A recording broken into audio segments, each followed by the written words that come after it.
100 Days of Minecraft has been a huge trend that swept the Minecraft YouTube community over the past months, with so many creators recording and uploading their own spin on the 100 Days format, with videos totaling tens of millions of views.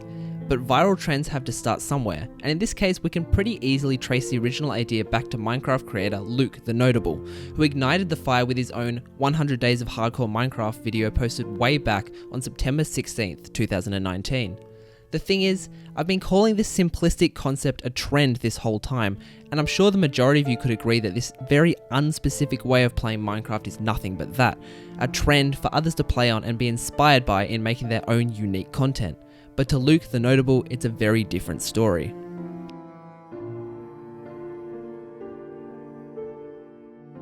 Luke the Notable's videos are the one pure and unadulterated form of Minecraft media on this entire platform, and everything else that so much as dares to mention 100 Days is a bootleg, a rip-off of his idea, fan-made if he's feeling patronising.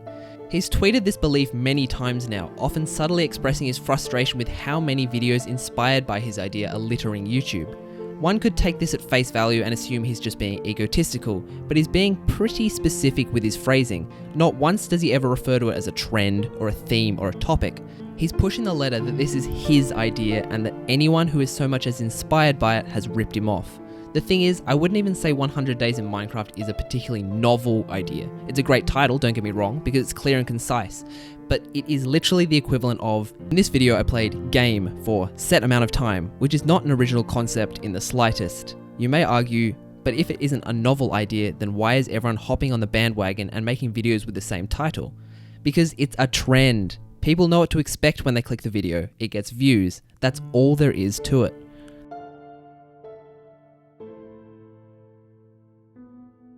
Luke's first 100 Days video got big fast, and people noticed. A Minecraft survival let's play with a designated time frame and a catchy title. People started hopping on board with their own variations. Luke noticed, and since then all his videos have contained the following snippet in the description.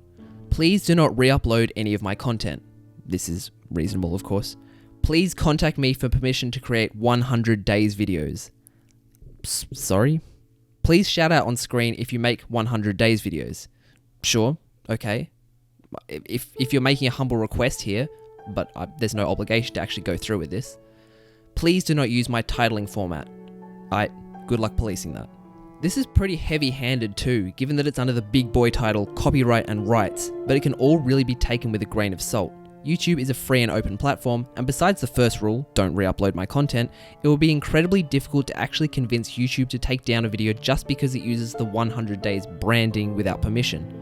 However, Luke has gone as far as actually trademarking the phrase 100 Days for use in, as he says, entertainment services, namely an ongoing series featuring commentary and tips about video gameplay provided through online channels.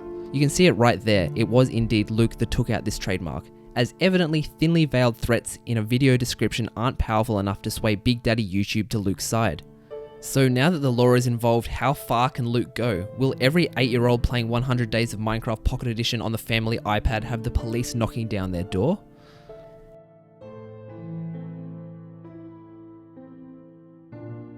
Ever since its inception, Minecraft has been a hot topic for video creators both on and off YouTube. Beginning with early single-player Let's Plays and evolving into the huge landscape we see today, it's a market that has always been governed by one defining feature: trends. The greatest example from recent times is of course Dream's contribution to the community, with all of his many spins on challenging the core gameplay of Minecraft. Minecraft Manhunt was a trend that he popularised, and since then thousands of creators have put their own spin on it.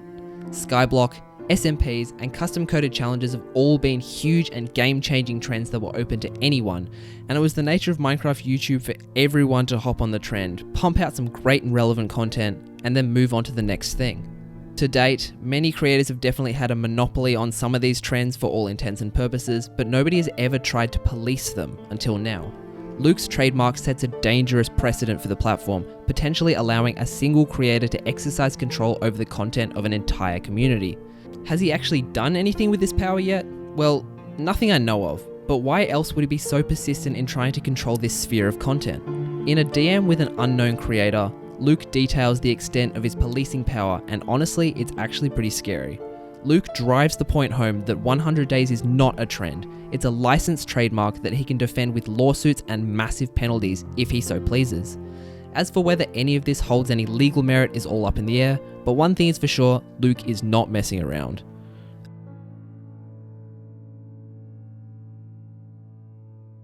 I may have no idea what Luke is planning on doing with his trademark hold over the Minecraft community, but I'm happy to speculate.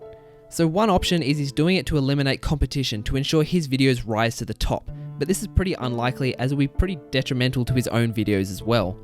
Another option would be that he's going for a Fine Bros React style takeover of the trend, where he'd license the brand out to anybody who wanted to use it, but only on his terms. As nonsensical as this is, and as much as it seems like history is repeating itself, it seems like maybe a tamer version of this might be in order, with Luke attempting to have control over what 100 days videos fly on the platform and which ones don't. Again, this is all just speculation, and I'm just as confused on this situation and the measures that Luke has taken as you all are. We need to remind ourselves that trends and concepts are perfectly fine to draw inspiration from, and that no one person can have control over something that is barely their intellectual property to begin with. It's a Minecraft Let's Play, seriously.